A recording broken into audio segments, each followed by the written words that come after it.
ஏங்க, என்னை மன்னிச்சிருங்க. நான் உங்களை நிறைய தப்பா நினைச்சிட்டேன். ஏங்க, இதுக்கு போய் நீங்க மன்னிப்பெல்லாம் கேட்டுக்கிட்டு விடுங்க. இல்லைங்க, நீங்க செஞ்சிருக்கிறது எவ்வளவு பெரிய காரியம்னு உங்களுக்கு தெரியவே தெரியாது. நான் ரொம்ப கீழ்த்தரமா உங்ககிட்ட நடந்துக்கிட்டேன். ஆனாலும் பதிலுக்கு நீங்க எவ்வளவு பெருந்தன்மையா நடந்துக்கிட்டீங்க. நிஜமாவே உங்களுக்கு ரொம்ப பெரிய மனசுங்க. என்னங்க நீங்க இப்படி எல்லாம் பேசுறீங்க? எனக்கு ஒரு மாதிரியா இருக்கு. நீங்க இப்படி பாராட்டுற அளவுக்கு நான் எதுவுமே செய்யல. இது என்னோட குடும்பம். அதுல ஒரு சின்ன கீறல் கூட விழாம பாத்துக்கிற பொறுப்பு எனக்கு இருக்கு. இது கூட உங்க பெருந்தன்மை தாங்க. நினைச்சு பாருங்க, இந்த குடும்பம் உங்களை படுத்துற பாட்டுக்கு இன்னொருத்தரா இருந்தா நல்லா அவமானப்படட்டும்னு விட்டுருப்பாங்க. நானே உங்களை என்னெல்லாம் பேசிட்டேன், நீங்க எதுவும் மனசுல வச்சுக்கலையே. எப்படிங்க உங்களால இந்த மாதிரி இருக்க முடியுது? ஏங்க, நீங்க நினைக்கிற அளவுக்கெல்லாம் நான் ஒன்னும் நல்லவ இல்லைங்க. எனக்கும் கோவம் வந்துச்சு. ஆனா உங்களை நம்புற மாதிரியே என் தங்கச்சியும் நம்புறேன்னு சொன்னீங்கல்ல, அப்பதான் என்கிட்ட பேசினது என் புருஷ சரவணன் இல்ல, பார்வதியோட அண்ணன் சரவணன்னு புரிஞ்சுக்கிட்டேன். அந்த இடத்துல ஒரு அண்ணனா பார்வதியை விட்டு கொடுக்காம பேசுனீங்க பாருங்க, அது எனக்கு ரொம்ப பிடிச்சிருந்துச்சு.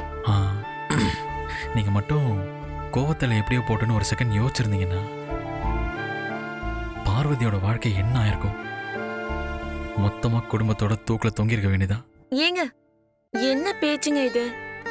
அத்தை, மாமா, நீங்க எல்லாருக்குமே அவ்வளவு தங்கமான மனசு. அப்படிப்பட்ட குடும்பத்தை கடவுள் என்னைக்குமே கைவிட மாட்டாரு. ஆனா இனிமேதான் நாம பார்வதிய ரொம்ப கவனமா பாத்துக்கணும். அவளும் மனசுடைஞ்சு போயிருப்பாள்ல. என் மனசுல இன்னும் பார்வதி குட்டி பொண்ணாதான் இருக்கா. அதனாலதான் அவ தப்பு பண்ணிட்டா நீங்க சொன்னப்போ நான் நம்பவே இல்லை. ஆனா நீங்க சொன்னதுதாங்க சரி. கொஞ்சம் தவறி போயிருந்தாலும் நிலைமை என்ன ஆயிருக்கும் யோசிச்சு பார்க்கவே ரொம்ப பயமா இருக்குங்க. இந்த மாதிரி பொண்ணுங்களை நம்ப வச்சு ஏமாத்தி நடுத்தெருவில் விடுற கதையெல்லாம் பேப்பர்ல படிச்சிருக்கோம். கடைசியில் அது நம்ம குடும்பம் வரைக்கும் வரும்னு நான் நினைச்சு கூட பார்க்கலங்க. காலம் அப்படி இருக்குங்க. எல்லார் கையிலயும் செல்போன், கண்டதையும் பாக்குறாங்க. அப்புறம் என்ன ஆகும்? எல்லாருமே உஷாரா இருக்க வேண்டிய காலம் இது. முக்கியமா ஆம்பளை பசங்களை வளர்க்குறவங்க பொண்ணுங்களை எப்படி மதிக்கணும்னு சொல்லி கொடுத்து வளர்க்கணும். பசங்களோட மனசு, குணம், பிஹேவியர் எல்லாம் மாறினாதான் இந்த மாதிரி பிரச்சனைகளுக்கு எல்லாம் ஒரு தீர்வு கிடைக்கும். அது தெரியலங்க, உங்களவுக்குலாம் எனக்கு யோசிக்க தெரியல. இப்ப கூட நான் பார்வதி பத்தி மட்டும்தான் யோசிக்கிறேன். நீங்க ஊர்ல இருக்கிற எல்லாருக்காகவும் யோசிக்கிறீங்க. படிச்சவங்க தாங்க. இதுக்கும் படிப்புக்கும் என்னங்க சம்பந்தம்? இந்த சிவப்பா இருக்கிறவன் பொய் சொல்ல மாட்டான்னு சொல்லுவாங்களே, அந்த மாதிரி இருக்கு படிச்சவங்கள நல்லவங்கன்றது. நல்ல மனசுக்கும் படிப்புக்கும் ஒரு சம்பந்தமும் இல்ல. தென்காசி தேரடி வீதியில ஸ்வீட் ஸ்டால் வச்சிருக்கிற ஒருத்தர் கிட்ட கூட நல்ல மனசு டன் கணக்குல இருக்காங்க.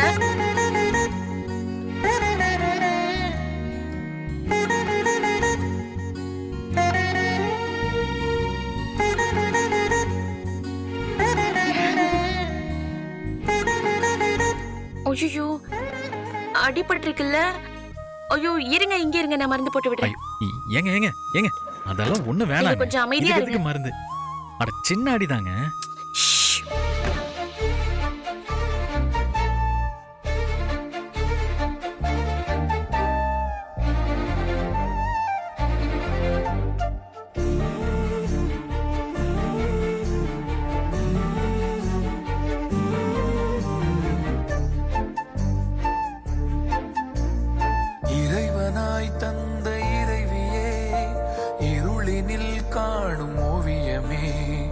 இறைவனாய் தந்த இறைவியே, இருளினில் காணும் ஓவியமே, துயரிலும் என்னை தாங்கும் தேவியே, உயிர் வரை உந்தன் மடியிலே, வலிகளை போக்கும் காதல் பார்வையில்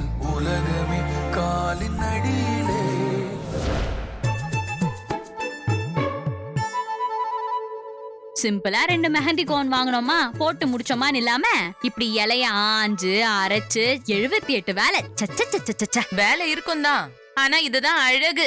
அத்தை என்ன உக்காரு உக்காரு. இப்போ நான் என்ன வேலை கொடுத்தா நீ சந்தோஷமா செய்வ? ம்? சரி மயிலு, நீ இந்த இலையெல்லாம் எடுத்துட்டு போய் பாக்கு கொஞ்சம் புளிய வச்சு அரைச்சு எடுத்துட்டு வா. சரிங்கம்மா. ஆஹா, என்ன வாசனை! நம்ம மனசுல இருக்கிறத கொட்டும் போது மட்டும் கரெக்டா வந்துருவாங்களே இவங்க.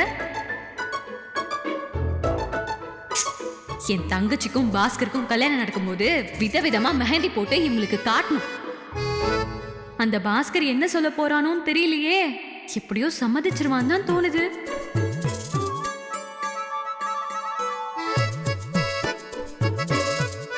மா ஆ, அரைச்சாச்சுமா. ஆ, எவ்வளவு சிகப்பா அரைச்சிட்டியா? இருக்குன்னு பாருங்க. காட்டு. ஆ, இந்தா கையை கொடுங்கம்மா. இத பிடி. நான் வச்சு விடுறேன். பார்வதி, அம்மா பார்வதி, இங்க வா. வரமா. கை காட்டுங்கம்மா. உக்காரு, மருதாணி போட்டுக்கோ. அம்மா எனக்கு வேண்டாம்மா. ஏய், மருதாணி வச்சுக்கோடி. அம்மா எனக்கு வேண்டாம். எல்லாரும் கையில வச்சுக்கும் போது உனக்கு மட்டும் என்ன? போட்டுக்கோடி. ஏன் மூஞ்சி அப்படியே உம்முன்னு வச்சிருக்க? அம்மா எனக்கு மருதாணி வச்சுக்க மூடு இல்லம்மா. இது ஒன்ன மட்டும் நல்லா கத்து வச்சிருக்க. அத்தை, பார்வதிக்கு நான் வச்சு விடுறேன். பார்வதி, நான் மருதாணி வச்சு விடுறேன். அண்ணி உட்காரு. வேணா அண்ணி. அப்படிலாம் சொல்லக்கூடாது பார்வதி. நீ உட்காரு, நான் வச்சு விடுறேன். உட்காரு. அர்ச்சனா, மருதாணி கொடு. நடுல வெயி. ம்.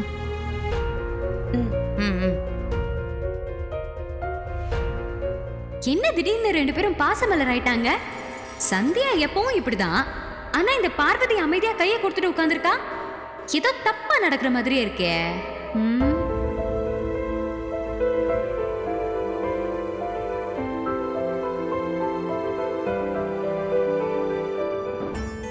சந்தியா, உனக்கு மருதாணி வைக்க தெரியாதா? பாவம் பார்வதி, அவ கையை இப்படி அசிங்கமாக்கிட்டியே. என்ன பார்வதி, நீயும் பேசாம இப்படி அமைதியா உட்கார்ந்திருக்க? என்ன ஆச்சு உனக்கு? என்ன சந்தியா இது? தெரியாத வேலையை செய்யதான் நானு வந்தியா? கத்துக்கணும்னா உன் கையில வச்சு கத்துக்கணும். சின்னதா 4 வட்டம், அது கூட வைக்க தெரியாதா உனக்கு? அர்ச்சனா, உன்கிட்ட எத்தனை தடவை சொல்லிருக்கேன், அவளுக்கு தெரியலன்னா அதை சொல்லி கொடுக்கணும், சிரிக்க கூடாது. சந்தியா, படிச்சிருந்தா இதெல்லாம் தெரிஞ்சுக்க வேண்டான்னு யாரும் சொல்லல. நீ அர்ச்சனா கிட்ட கேட்டு அதை கத்துக்கோ. இப்படி எதுவுமே தெரியாம வெறும் படிப்பை மட்டும் வச்சுக்கிட்டு எந்த பிரயோஜனமும் இல்ல. என் புள்ள கஷ்டப்படுறது மட்டும்தான் மிச்சம்.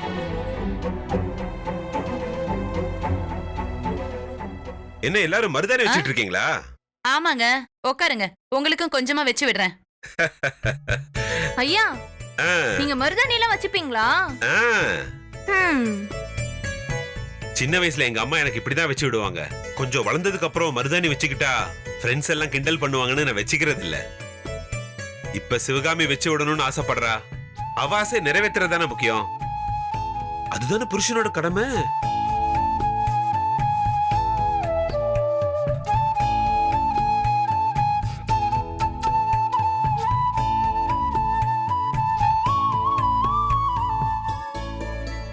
என்னப்பா நீங்களும் மருதாணி வச்சிட்டு இருக்கீங்க? ஆமாண்டா, என்னமோ ஆசைப்படுறா, அதான் வச்சு விடுன்னு சொன்னேன். ஆமா, நீங்க 2 பேரும் வந்தது ஏதோ ஒரு வாசனை வருதே. மருதாணி வாசனை தான் வருது, வேற எதுவுமே இல்ல. இல்ல சிவகாமி, இது வேற வாசனை. ஆ, இது வடையோட வாசனை. வடதான்ப்பா, வரும்போது அப்படி வாங்கிட்டு வந்தோம். எனக்கு இவன் வேற. ஆமா, எல்லாரும் மருதாணி வச்சிட்டு இருக்காங்களே, எப்படி சாப்பிடுவாங்க? பார்சல பிரிடா, அவங்க எப்படி சாப்பிட போறாங்கன்னு பாருடா. எப்படிப்பா? பிரிக்கட்டும்டா, பொறுடா.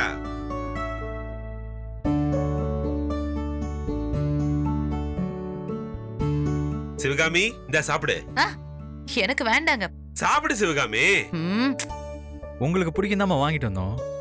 அப்பா தான் ஓட்டி விடுறாருல்ல, சந்தோஷமா சாப்பிடுங்க. பார்க்கறதுக்கு எங்களுக்கும் சந்தோஷமா இருக்கும்ல. ஐயோ ஐயா அம்மா வெக்கப்படுறாங்க ஐயா. என்ன சிவகாமி வெக்கப்படுற? இந்தா ஒரே ஒரு வாய் சாப்பிட. ஆக்காமியே. ஏய் இந்தா. ஏய்.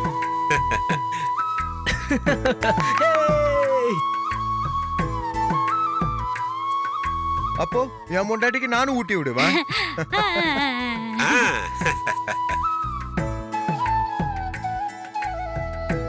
அப்ப என் பொண்ணுக்கு நான் ஊட்டி விடுறேன் மாமா.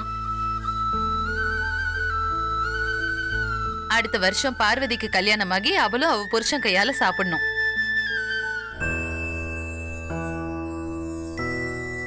இதோ மயில் இருக்கா, மயிலுக்கு ஊட்டி அம்மா. விடுங்க. எனக்கு வேண்டாமா. சாப்பிடு மயிலு, நீயும் எங்க பொண்ணு மாதிரி தானே. மயிலே ஆக்காமிமா. இன்னும் ஒரே ஒரு ஜோடி மட்டும் தான் பாக்கி இருக்கு. நீங்களே ஊட்டி விட்டுருங்க. என்னடா திருத்திருன்னு முடிக்கிற? நான் ஊட்டி விட்டு உங்க அம்மா சாப்பிட்டா எல்லாரும் சந்தோஷப்பட்டீங்கல்ல, அதே மாதிரி நீ ஊட்டி விட்டு என் மருமக சாப்பிட்டா எங்க எல்லாருக்கும் சந்தோஷம் தானே. ஊட்டி விடுறா. ம்.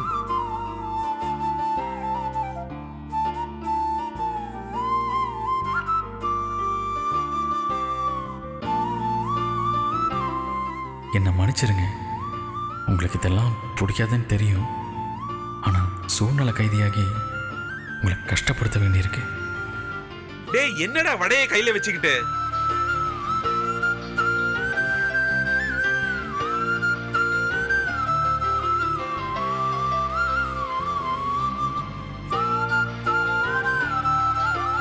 இந்த நாள் எனக்கு ரொம்ப பிடிச்சிருக்கு.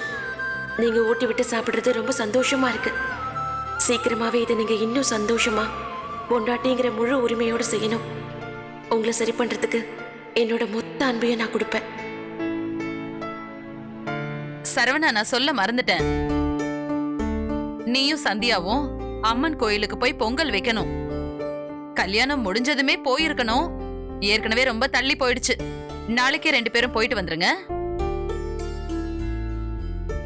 அம்மா நாளைக்கா? ஆமாப்பா, நாளைக்கே தான். நல்ல காரியத்தை இன்னமும் தள்ளி போட வேண்டாம். 2 பேரும் போயிட்டு வந்துருங்க.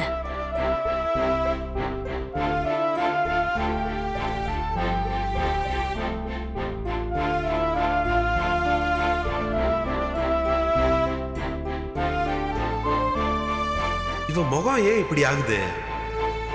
வேண்டா வெறுப்பா இருக்கான். அதா உன் கோயிலுக்கு தான் அவங்களை அனுப்பி வைக்கிறோம். நீ தான் அவங்களை சந்தோஷமா பாத்துக்கணும். இன்னும் கொஞ்சம் வைக்கவாமா? போதும் போதும், நல்லா இருக்கு.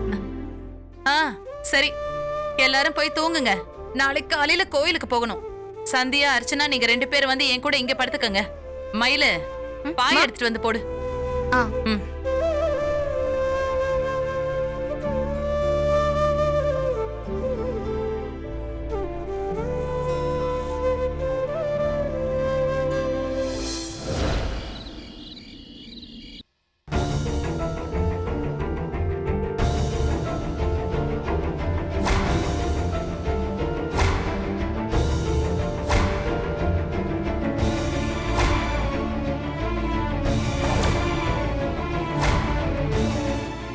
பெரிய முட்டாள்.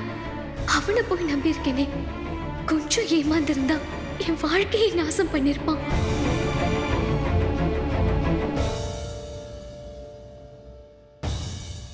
பார்வதி, அண்ணி ஒண்ணும் இல்ல, உட்கார். ஒண்ணும் இல்ல, அழாத.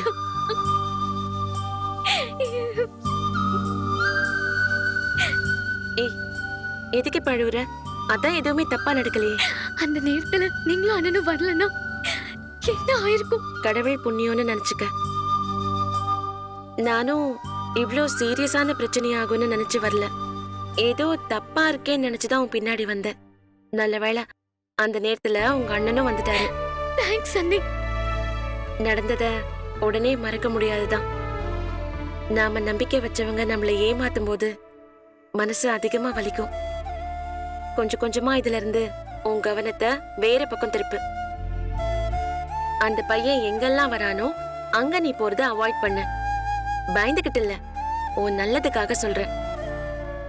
ஆனா எந்த காரணத்துக்காகவும் அவனுக்காக நீ வீட்டுக்குள்ளேயே முடங்கி போயிடாத. நான் எல்லாரையும் சந்தேகப்படும் சொல்ல வரல. ஈஸியா யாரையுமே நம்பிடாத. என்ன அவசரம்? கொஞ்ச நாள் ஃபர்ஸ்ட் பேசு, பழகு, அவங்களோட உண்மையான கேரக்டர் என்னங்கறத புரிஞ்சுக்க. அதுக்கப்புறமா அந்த ரிலேஷன்ஷிப் எப்படி போகணுமோ அப்படி போகட்டும். முதல்ல யாரையும் நம்பி இப்படி தனி இடத்துக்கெல்லாம் போகாத. உன்னை ஒரு நல்ல ஃப்ரெண்டா நினைக்கிற பையன் இப்படிப்பட்ட இடத்துக்கெல்லாம் உன்னை கூப்பிடவே மாட்டான். புரியுதா பார்வதி? புரியுது அண்ணி. நான் அவன்கிட்ட இப்படி எதிர்பார்க்கவே இல்லை. ஆமா, இந்த மாதிரி ஆளுங்க முதல்ல நம்ம மனசுல ஒரு நம்பிக்கையை உருவாக்கிடுவாங்க. அதுக்கு பிறகு நீ என்ன சொன்னாலும் கேப்பல்ல, அதுதான் அவங்களுக்கு வேணும். எத்தனையோ நல்ல பசங்களும் இருக்காங்க. ஹெல்ப் பண்ற மனசோட, இந்த காலத்து திங்கிங்கோட நல்லவங்களும் இருக்காங்க. அத புரிஞ்சுக்க உனக்கு ஒரு பக்குவம் வரணும்.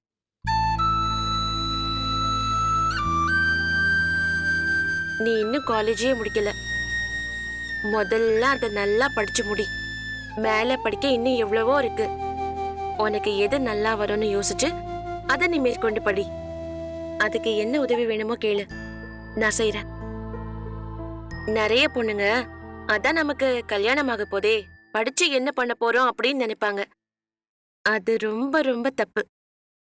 என்னைக்கு இருந்தாலும் படிப்பு தான் உன் வாழ்க்கையில ஒரு நாள் கை கொடுக்கும். அது உனக்கு இப்ப புரியாது. ஒரு இக்கட்டான நேரம் வரும்போதுதான் தானா புரியும். ஒன்னு ரொம்ப பயமுறுத்துற நினைக்காத. இதுதான் யதார்த்தம். நடந்த விஷயத்த மறந்துட்டு இனிமே நாம என்ன பண்ணலான்னு மட்டும் யோசி. சரி அண்ணி, திரும்பவும் உங்களுக்கு ரொம்ப ரொம்ப தேங்க்ஸ். சரி, எதையும் யோசிக்காம நீ படுத்து தூங்கு, புரியுதா? சரி அண்ணி, நான் வரேன்.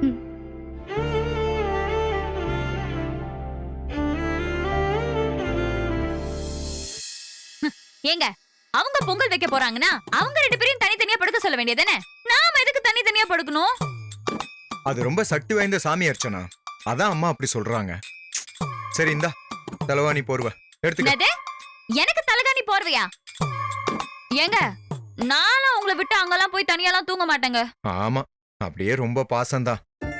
என்ன சொன்னீங்க? இல்ல, நான் ஒன்னும் சொல்லலையே. அத்தை சொல்லாட்டியும் நீங்களே அங்க போய் படுன்னு அனுப்பிடுவீங்க போல இருக்கே. என்னங்க நியாயம் அது? நியாயமா எதுக்கு நான் தான் அதிர்ச்சி ஆகணும்? மாத்தி நீ அதிர்ச்சி ஆக்கிட்டு இருக்க. அதான் எனக்கு ஒண்ணுமே புரிய மாட்டேங்குது. உங்களுக்கு புரிஞ்சுட்டா நம்ம எப்போ நல்லா இருந்திருப்போமே.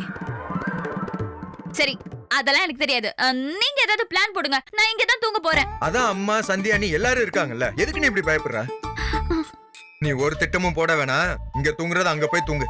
ஏங்க, அந்த கும்பல் கூட மனுஷன் படுப்பானா? அதுவும் உங்க அம்மா கூட? வாய்ப்பே இல்ல. தூக்கத்துல தெரியாதனமா உருண்டு காலை மேல போட்டாங்க, செத்துருவேன் நானு. இதான் நேரம்னு நீங்களும் பழி வாங்குறீங்கல்ல? ஐயோ, இங்க பாரு அர்ச்சனா, இப்போ நீ போகலைன்னா புது பஞ்சாயத்து ஒண்ணு ஆரம்பிக்க போகுது. தேவையில்லாம உனக்கு தான் பிரச்சனை. ஏங்க இப்படி சொன்னா புரிஞ்சுக்க மாட்டேங்கிறீங்க? ஒரு நாள் தானே அர்ச்சனா. சரி, இன்னைக்கு ஒரு நாள் தான்.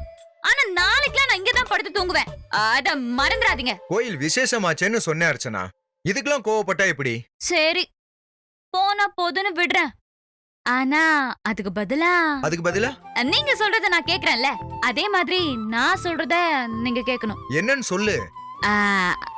ஒரே ஒரு சின்ன சின்ன குட்டியா, ஒரே ஒரு ஒத்தக்கல் இருக்கிற மூக்குத்தியும், அப்புறம்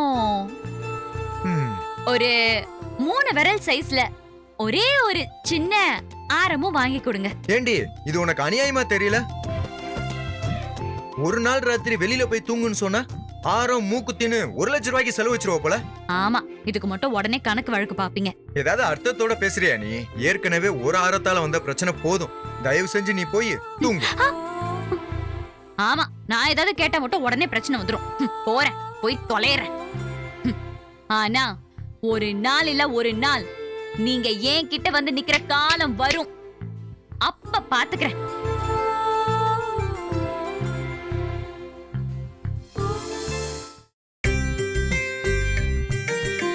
சிவகாமி, என்ன படுக்கைய போட்டு இங்க உட்காந்துட்டு இருக்க? நீங்க என்ன தூங்கலையா? என்னடா ஆளை காணமேன்னு உன்னை பார்க்க வந்தேன். நீ என்னடா படுக்கை இங்க விரிச்சிட்டு உட்காந்துட்டு இருக்க? சரவணனும் சந்தியாவும் பொங்க வைக்க கோயிலுக்கு போகணும்னு சொன்னல, அதனால வீட்டு பொம்பளைங்க எல்லாம் தனியா படுக்கணும்னு சொன்னல, மறந்துட்டீங்களா? ஆமா இல்ல? ம். ஆனா நீ தெரிஞ்சு சரியோ தெரியாம சரியோ, ஆனா எல்லாமே நல்லபடியா தான் நடக்குது சிவகாமி. அது என்ன தெரிஞ்சு செய்யறது தெரியாம செய்யறது? வர வர உங்க பேச்சே சரியில்லைங்க. ஆமா, இப்ப என்ன நல்லது கண்டுபிடிச்சிட்டீங்க? நம்ம சரவணனும் சந்தியாவும் ஏதோ ஒரு மன வருத்தத்துல இருக்காங்கல்ல. ஆமா. இந்த நேரத்துல இந்த ஒரு சின்ன பிரிவு ஒரு நல்ல விஷயம்தான். ஒருத்தர் எவ்வளவு தேடுறாங்கன்னு அவங்களே புரிஞ்சுப்பாங்க. உறவோட முக்கியத்துவம் அவங்களுக்கு தெரியணும். எனக்கு அப்படிலாம் ஒண்ணு யோசிக்க தெரியாதுங்க. ஆனா 2 பேரும் சந்தோஷமா இருக்கணும். என் புள்ள திரும்பவும் சந்தோஷமா சிரிக்கிறத நான் பார்க்கணும். அது போதுங்க எனக்கு. மா, ம். தண்ணிமா. அங்க வச்சுட்டு நீ போய் தூங்கு. வெய்மாங்க வை. சந்தியா, என்னம்மா சரவணன் தூங்கிட்டானா? உள்ள படுத்திருக்காரு மாமா, இன்னும் தூங்கல. ஏன் இன்னும் தூங்காம இருக்கான்? காலையில கோயிலுக்கு போகணும்ல? கோவில் கொஞ்ச தூரத்துல தான் இருக்குன்னு சொன்னாரு மாமா. 2 பேரும் போய் நல்லபடியா பொங்கல் வச்சு மனசார சாமியை வேண்டிட்டு வாங்க. அதுக்கப்புறம் எல்லாம் நல்லபடியா தன்னால நடக்கும். சரிங்க மாமா.